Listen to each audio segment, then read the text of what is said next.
Welcome back everyone to our final installation of our Chapter 4 videos. 4.3 is called Systems of Linear Equations in 3 Variables.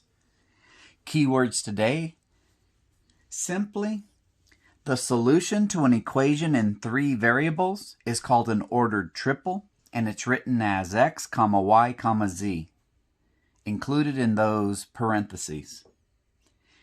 It's the exact same thing as an ordered pair, we just have an extra variable throw in there.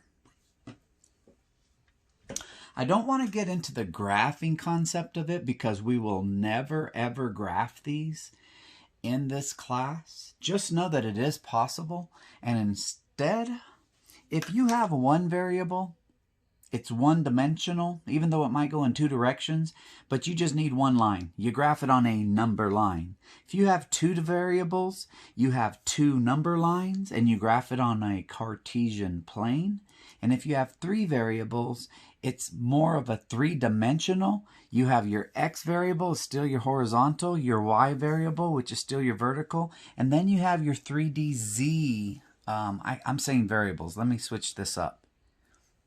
You have your x-axis horizontal, your y-axis vertical, and then you're going to have a z-axis that comes out at you or away from you in a 3-dimensional manner.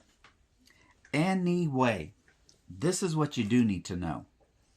However many unknowns or variables that you have, if there's 1 unknown, you need 1 equation. If there's 2 unknowns, you need 2 equations. If there's 3 unknowns, you need 3 equations. That is a non-negotiable. It's a non-starter. If you don't have that, you can't do it. All right. The key that we're going to try to do today is we are going to always try to eliminate the exact... No, we're not going to try. We have to do it.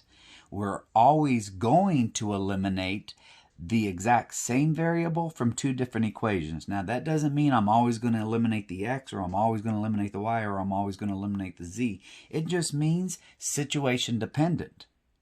In this situation, let's see which of those 3 variables is the easiest to eliminate. And what you do is you just have to jump into this. Just jump right into it. You see that we have 3 equations, 3 variables, 3 unknowns, and this is now set up for us to solve.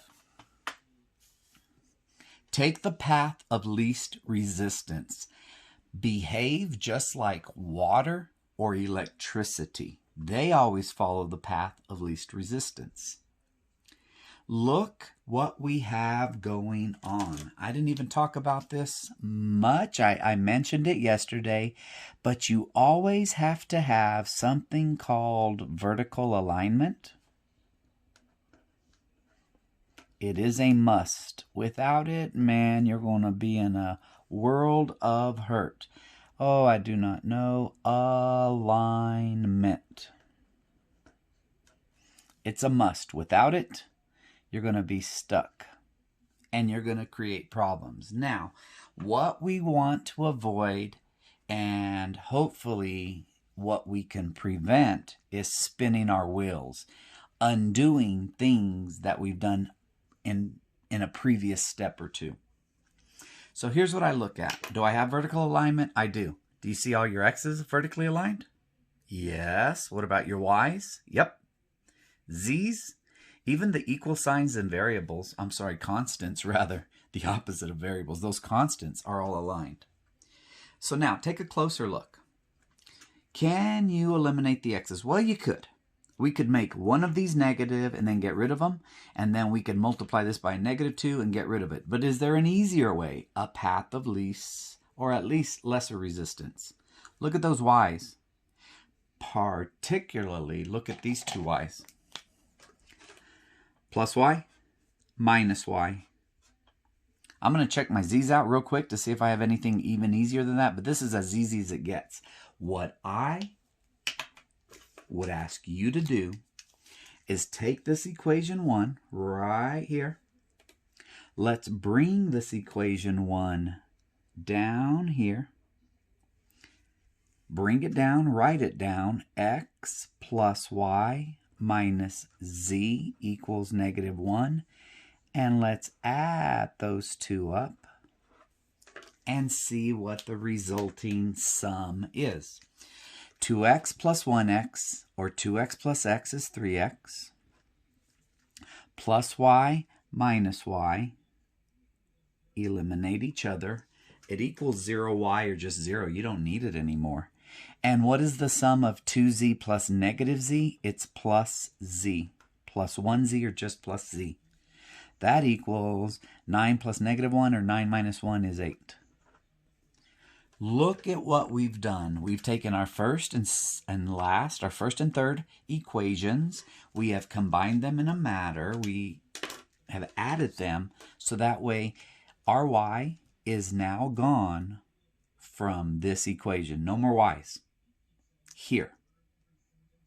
Now, if we go back to our original 3, we're still going to have those y's. That's not what we want to do. We want to do is this. Let's go with colors real quick.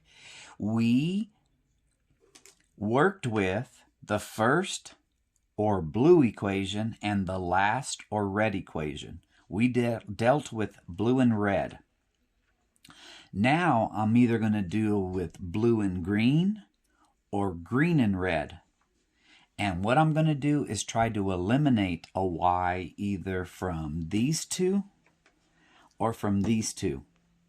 Well, since these two have the exact same sign and these two have the exact opposite sign, what I feel like doing, if I want to eliminate these two y's, all I would have to do is multiply my very first equation by 2. And that leaves us with a product of 2x plus 2y minus 2z equals negative 2. Sorry about my kind of writing down here. I didn't expect for those words to be there. Anyway, they're still there. 2x plus 2y minus 2z equals negative 2. And let's just bring this second, or green, equation over. Let's bring it over as it is, exactly how it is. 2x minus 2y plus 3z equals 8. And what are we going to do with those two equations? Well, hopefully you know at this point you're going to add those two equations.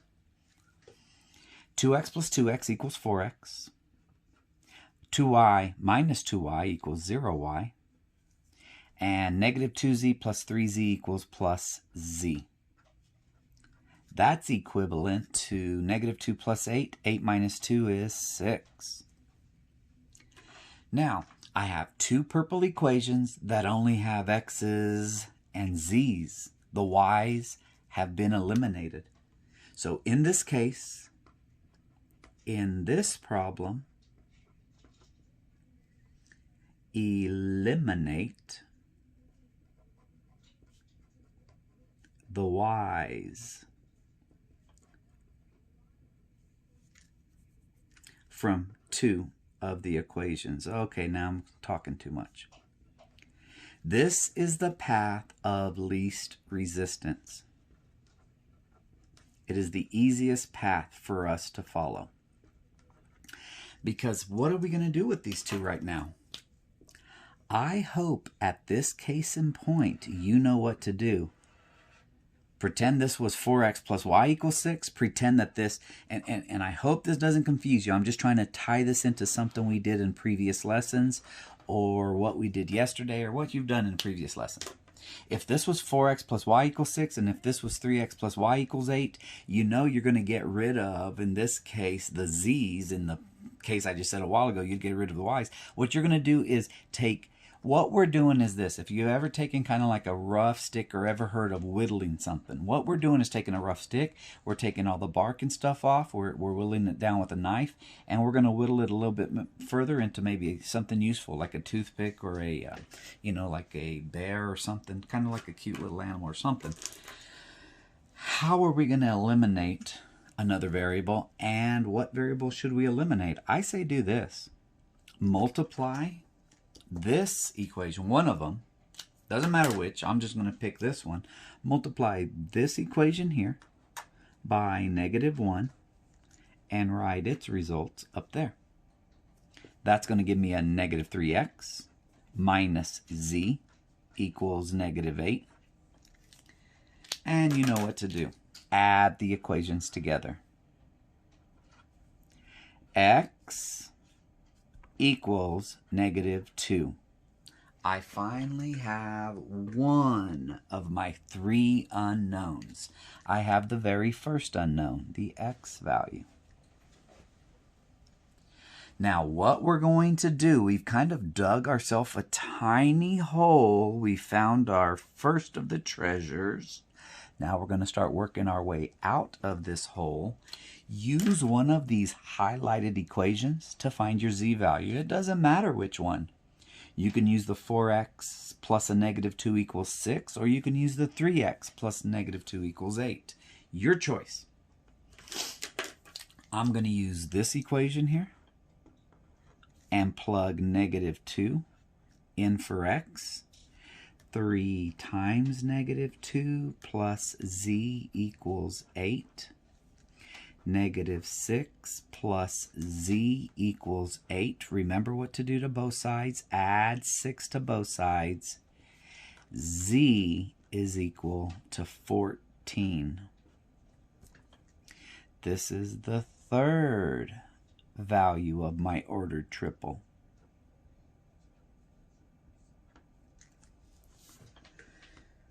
Now, I am going to use first, second, or third equation. Totally up to you. There's no right or wrong way to do it. There's an easier and harder way to do it. And if you want the path of least resistance, in this situation, use the first equation to find your y value. Why do we use the first one to find the y value? Because look at what this y value looks like. A plus y. Exactly what we want. We don't want a -2y. We don't want a -y. We could still work those out and fix them, but this one, that's already set up. This is already prepared for us. The x plus y minus z equals -1. I'm going to plug -2 in for x. -2 plus y minus z, which is -14, all that equals -1.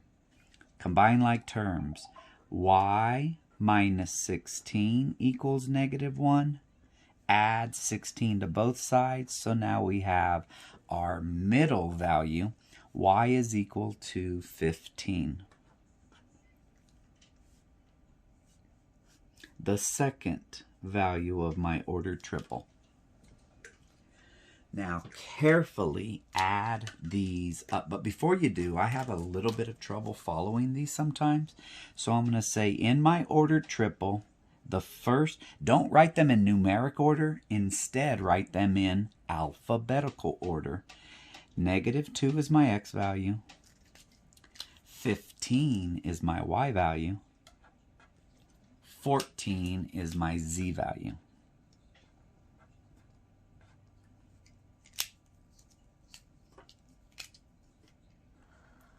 Now, you can use your calculator or you can use mental math to do a quick check to see if we have the actual correct ordered pairs. -2 plus 14 is 12.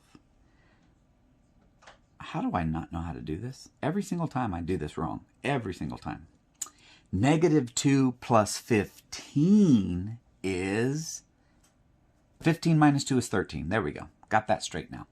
13 minus 14 equals -1. So let me just rewind what I said a little while ago. Check the rewind button. One more time. X value, -2, plus Y value, 15, equals 13. 13 minus the Z value, 14. 13 minus 14 equals -1. At least one of my answers, or one of my equations is correct. Let's try the next.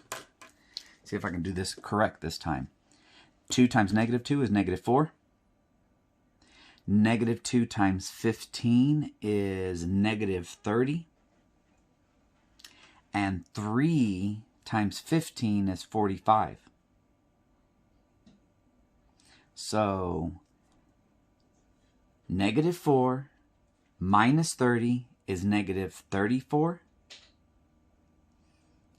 Where are we at? Let me write this down. Doing all this math in your head cannot be good for us. 2 times negative 2 is negative 4. Negative 2 times 15 is negative 30. And 3 times 15 is 45. We have a problem, Houston. Do we? Let's see. No. Where does this come from? I keep using these wrong numbers. I'm not saying 3 times 15. Why do I keep saying 3 times 15? Why do I keep mixing up my y's and z's? It's 3 times 14. 3 times 14 is 42. There we go. Negative 34 plus 42 equals positive 8. Check, check, double check. Try to get this out. Let me have a little coffee. I thought if I tried this all over again, I would have perfect numbers. Well, numbers are perfect, just not me using them. The East loss is messed up right now. Let's look at my third and final equation. 2 times negative 2. I have another negative 4. Minus my 15. Minus 15. Plus 2 times my 14. That's a 28. So that's minus 19 plus 28. That should equal a positive 9. It does. It does. This is the only point in the entire universe of outer space, of three-dimensional space, where all three equations intersect each other. Hence, this is the only ordered triple that satisfies all three equations. That is the only ordered triple that makes all three equations true. All right, if I can finally get my arithmetic right today, I'll be fine. Solve the system. Kind of looks to be easier because in my first equation, I'm missing a z already. If any other one is missing a z, then they've already did my first step for me. It eliminated z's. I don't have a z eliminated from here. It still contains a z. In fact, it contains minus 3 times z. On the last one, I have a plus z. So we know that z is missing up here. Here's what I would say. From the first equation, z is missing. Therefore, eliminate the z variable from here. Let's eliminate z from these two equations. How? This has a plus z, this has a minus 3z. If I multiply the last or third equation by a positive 3, I have opposite z's. Positive 3z minus 3z. That means, let me see what I have over here. I have 3 times 2y. Leave a little space. I'll show you why in just a minute. 6y plus 3z equals 6. 3 times 2y, 6y. 3 times z is 3z. 3 times 2 is 6. Now, bring our second equation over. 2x minus 3z. Notice I left a little space in there. There's nothing wrong with it. I know it looks a little bit off, but here's the deal. If you actually need some fillers, you could fill this in with 0x plus 6y plus 3z equals 6. Whereas here you would say 2x plus 0y, there is no y, minus 3 equals 14. I don't need to do that. Maybe I would once if it helps y'all out. I've never tried it before, but I'm going to do it in a very light pencil if I can find one. How do you like that? A math teacher without a pencil. Let's see if this guy works. There's actually a plus 0y here. There's actually a 0x plus here. If you need those, I hope you can see those. I don't even know if I'm on frame. In frame. Now, why did I do all that? For what I call VA, my vertical alignment. Vertical alignment. Don't forget about it. It's important as anything else that we've organized in this situation. I'm going to go ahead and draw a line, and let's add these up. 2x plus 0x is still 2x. 6y plus 0y is still plus 6y. The z's cancel like I hoped they would. And 14 plus 6 is equal to 20. Now, did we spin our wheels and get nowhere? It's kind of like here in Texas. I don't know if you've been watching the news, but we had a big snowstorm over the weekend all over Texas.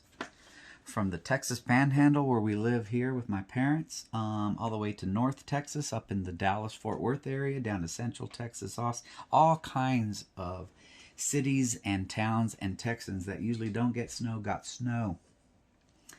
All right, so what was I talking about that? Oh, so if you get snow, sometimes that snow melts and turns into kind of a watery slush, and when the temperatures drop after sunset, that freezes. If those roads freeze, no matter what you have, no matter what vehicle you have, whether it's front wheel, rear wheel, or all-wheel drive, you're going to spin your tires because there's not good traction. Now, if you put chains on them, like snow chains, yeah, you can get a little bit of grip, but you will have some slippage. And we're hoping that that's not what's happening. We hope we're not pressing the gas and our tires are just spinning and spinning and spinning and we're going nowhere. That's what we want to avoid in these problems. Did we spin our tires? Well, the first equation I see up here says x plus y equals 4. The product of these equations has 2x plus 6y equals 20. So what we could do, looking at these two equations, we could either eliminate the x's or eliminate the y's and then solve for what's left over. I recommend take this first equation, all of it, multiply it by a -2, and let's bring the result right here. -2x minus 2y equals -8. Let's add and see what the result is. The resulting sum is no more x's. 6y minus 2y is 4y, and 20 minus 8 is 12. Hey, we finally have the first of 3 unknowns. Divide both sides by 4, y equals 3.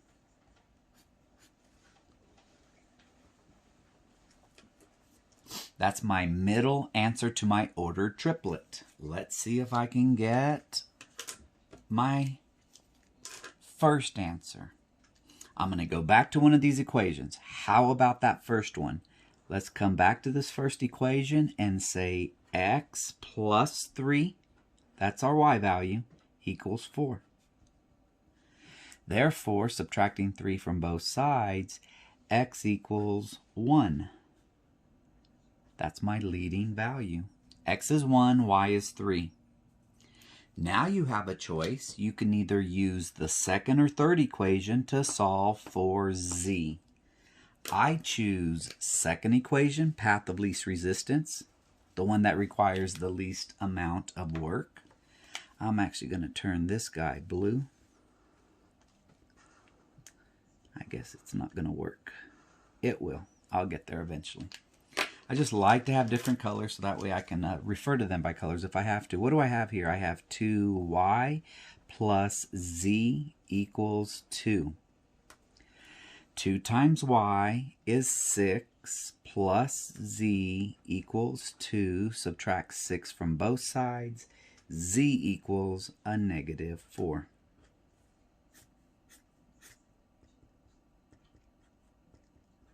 I don't know if you've been noticing, I've been either drawing 1 line, 2 lines, or 3 lines, and I've been doing 1 happy, 2 happy, or 3 happy faces.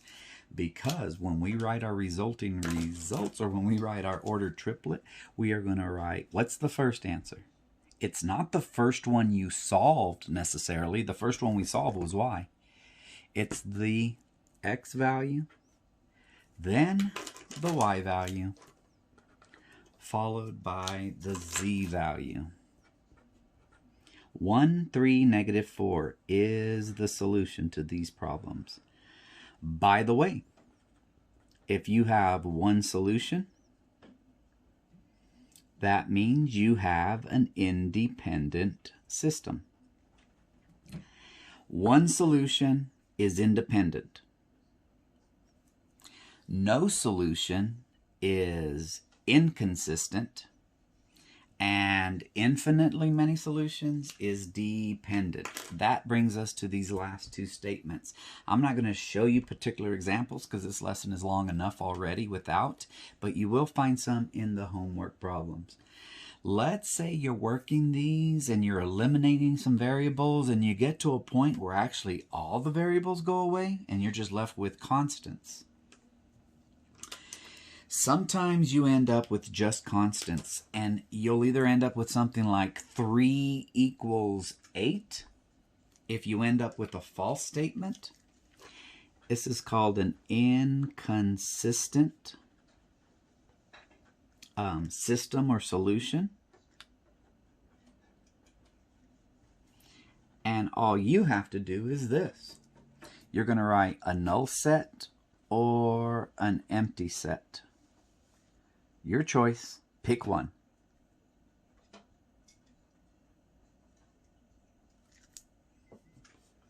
It means that all three lines, if we graph these on our three-dimensional space, on our XYZ space, they will never intersect. It could be because two of them or all three of them are parallel to each other. It could be that only two of, I think I already said that. It could be that some of them, either two or all three of them, are parallel. But basically, the lines will never intersect, and if they never intersect, they will never all be true simultaneously.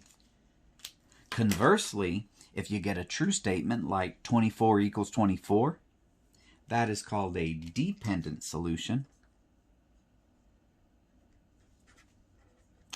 I need more space to write the answer here. It's a dependent system from a dependent that has a dependent solution. And what you should write is this.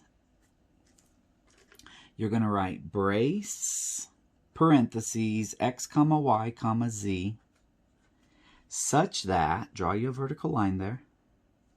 And then over here, you're going to be writing, like, pretend for 10 seconds that this example 2 was a dependent. Suppose that all the variables went away and we had 24 equals 24, a true statement. Then I would pick one of these three equations to write down here. Not all three of them, not manipulate, not do anything. Just pick one of them. All right? Pick the easiest, the path of least resistance, and write it exactly how it is. Don't change it, don't rewrite it, don't do anything, just copy it down. I think they're usually going to be in this form here, ax plus by plus cz equals d. That's all you do. Write down one of the equations.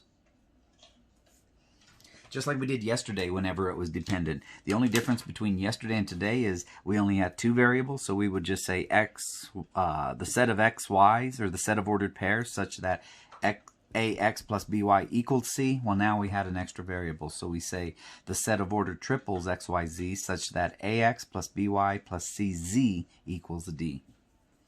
All right, 2 word problems, and then we'll call it a day. Example 3. Juan has 121 coins in his piggy bank. They are nickels, dimes, and quarters.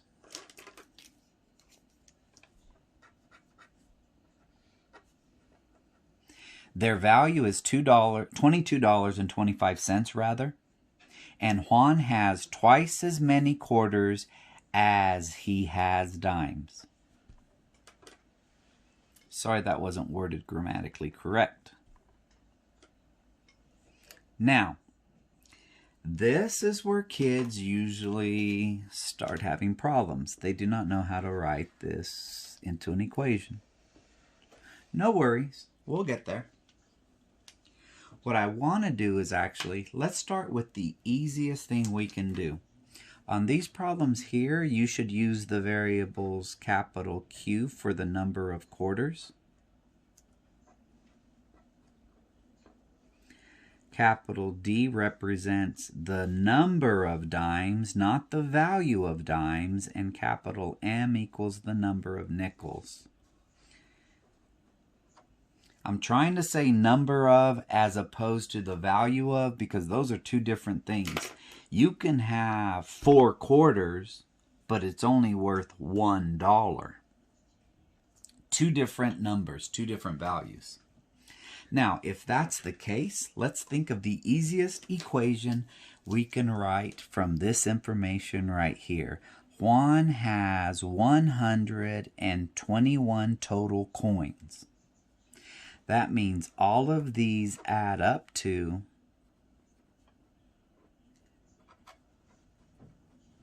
121 coins.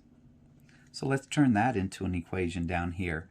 All my quarters plus all of the dimes that I have plus all of the nickels or the number of nickels equals 121. I also want to do a little side work. Off to the side here, the value of the coins is $22.25.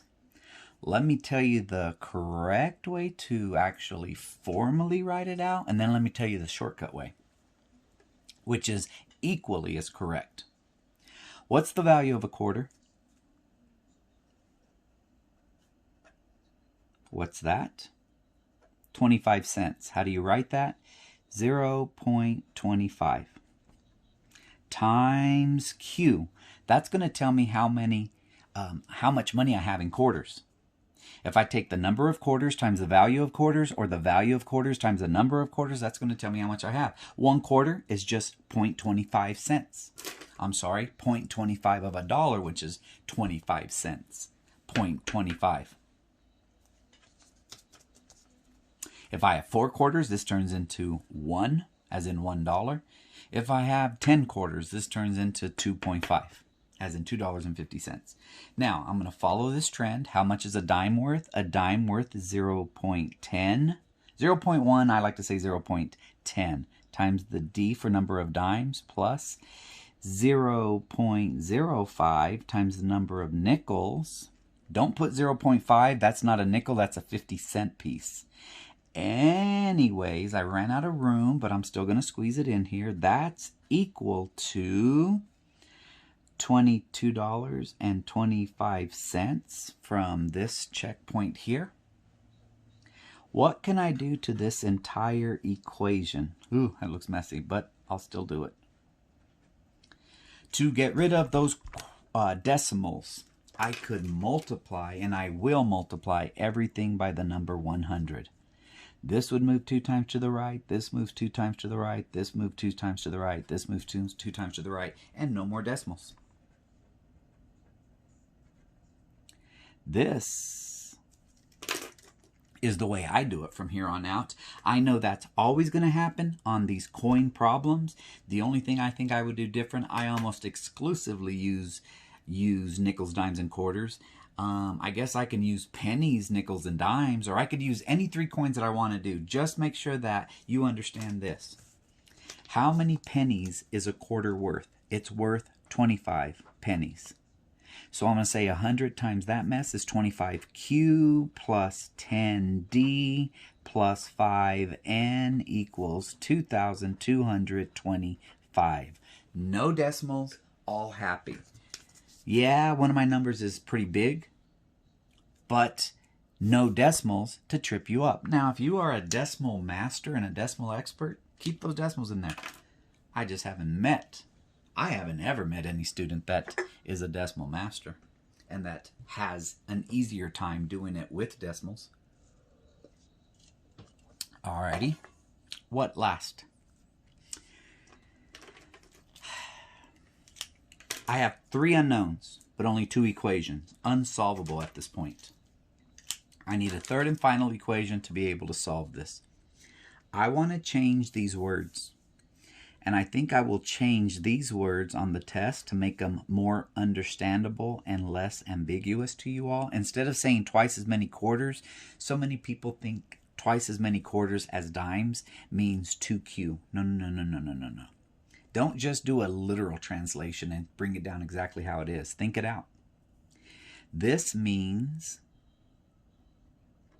that Juan has the number of quarters that he has is twice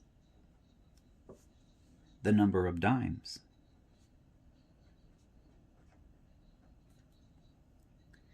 More importantly, we can turn that into our our third and final equation. Let's see this.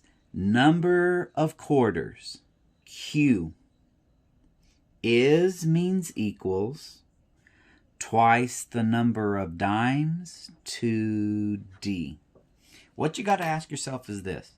Twice as many quarters as dimes. What does he have more of, quarters or dimes? He has more quarters. So dimes is the smaller amount. Multiply the smaller amount by 2 to make it equal to the larger amount in this situation. That still doesn't help you. Do it this way. What if he had 10 dimes? How many quarters would he have? 20. How did you get there? Take the number of dimes and multiply it by 2. So now, here's what I want to look at real quick. What's missing from here? N is missing. Just like on the front, when we found out a variable was missing, let's eliminate N from here. From where? From these two. How do I eliminate N from my red and green equation, or from my magenta and green equation? Well, I have plus N here and I have plus 5N here. We can multiply this magenta, or the second equation, by a negative 5. Write the result down here, and let's see what that leaves us with. Negative 5 times Q is negative 5Q. Negative 5 times D is minus 5 delta. Negative 5 times N is minus 5N. Yeah, that's what I wanted. And negative 5 times 121 is negative 605. All right, I hardly ever use that color unless I absolutely want to kind of address a situation. So I'll go into my more colorful markers. Let's add these up to see what we have left. 25Qs minus 5Qs is 20Q. 10Ds minus 5Ds is plus 5D. Plus 5N minus 5N is 0, and that equals the number 2225 minus 605 is 1,620. Focus on the first and the last purple equation I have. Here's my first purple. Here's my last purple. What do they have in common?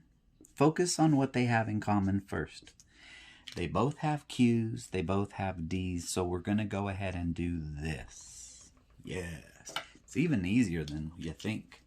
If Q is equal to 2 times D, plug 2D in for Q.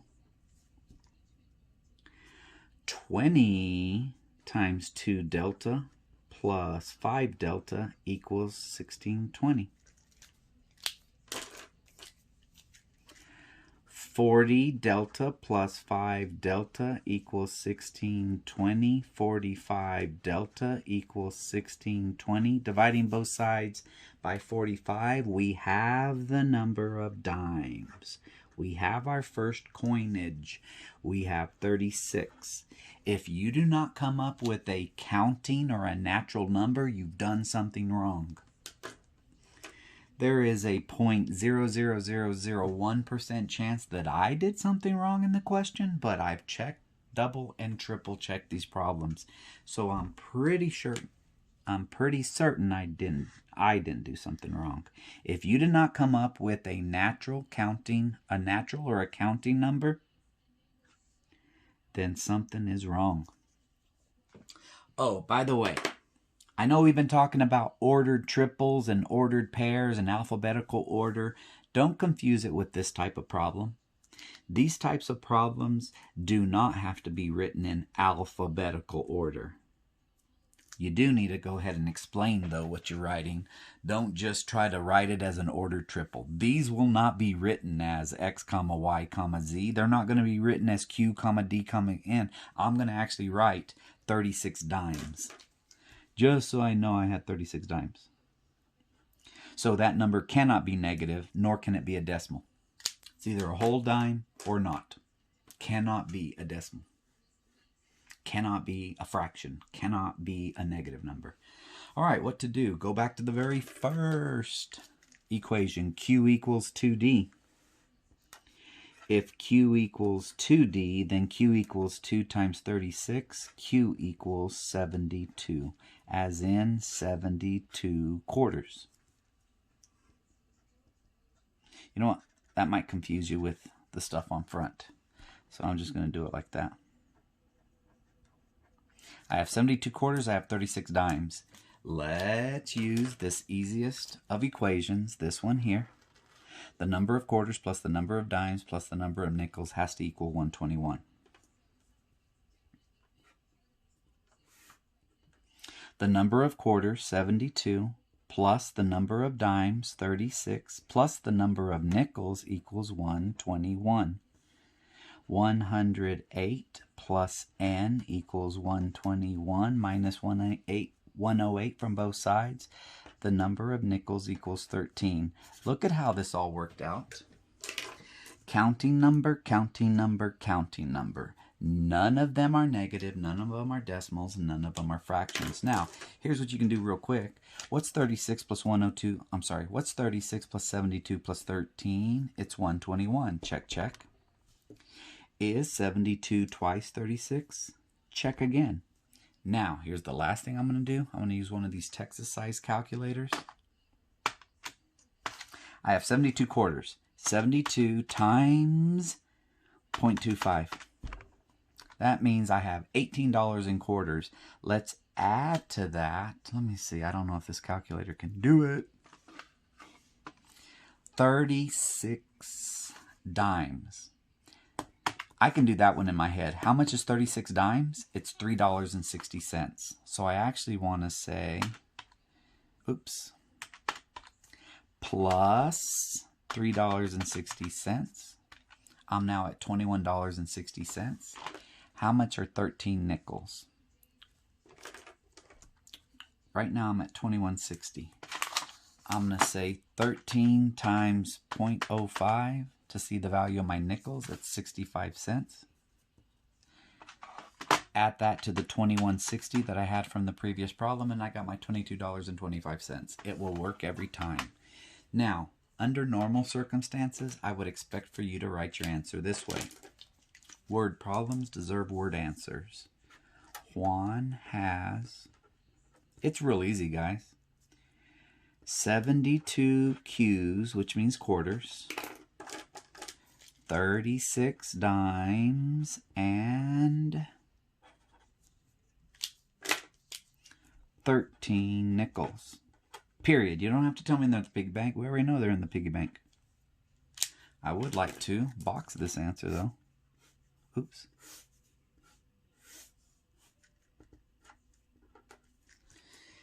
I don't know why this problem throws everyone a curve. About 50% of the problems, about 50% of the students are going to find difficulty in this type of problem. And about 80% of those that have problems are going to miss it. Slow is smooth, smooth is fast. It all makes sense. Nothing changes. I think you can find some of these in the book. You're going to find all I'm going to do on the test is change the total number of coins, their value, and maybe he has twice as many dimes as nickels, or maybe he has twice as many nickels as quarters. Just pay attention to what's happening, adjust accordingly, and solve. I actually saved the best problem for last. It is a piece of cake. The sum of two numbers is 166.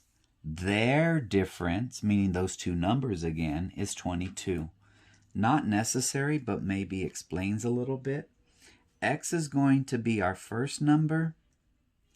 Y is going to be our second number. You need to understand what the word sum means. The sum of two numbers, x and y, x plus y is equal to 166. Their difference means we're going to subtract them now. X minus y equals double deuce, 22. I don't know why this is throwing kids for a loop. Maybe it's too easy. But I'm telling you, this was like the very first problem we ever did when we were solving systems. Everything was already set up for us. All we had to do was add the two equations. 2x equals 188. Cut both sides in half. X equals 94.